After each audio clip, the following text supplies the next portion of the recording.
तुम्हाला माहिती आहे का त्रिपुरारी पौर्णिमा हा कार्तिक महिन्याच्या पौर्णिमेला साजरा होणारा अत्यंत पवित्र आणि धार्मिक दिवस आहे. या दिवशी भगवान शंकराने त्रिपुरासूर या दैत्याचा संहार केला असा पुराणात उल्लेख आहे.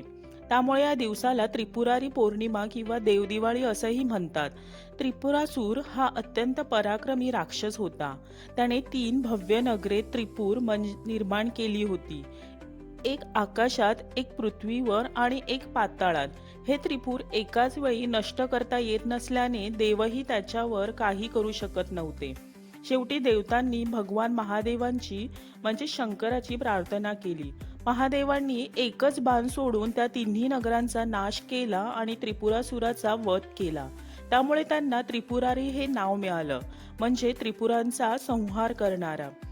हा दिवस कार्तिक स्नानाचा शेवटचा दिवस मानला जातो. लोक गंगा, गोदावरी, कृष्णा अशा पवित्र नद्यांमध्ये स्नान करून दान आणि दीपदान करतात.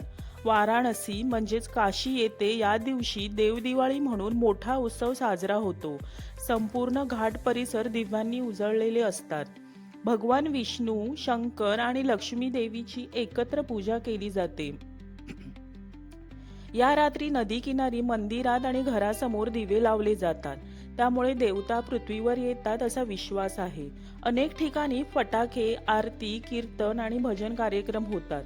त्रिपुरारी पौर्णिमा आपल्याला शिकवते की अहंकार, काम आणि मोह हीच आपली 3 त्रिपुरा आहेत. भगवान शंकरासारखी आत्मजागरूकता आणि संयम यानेच यांचा नाश होऊ शकतो.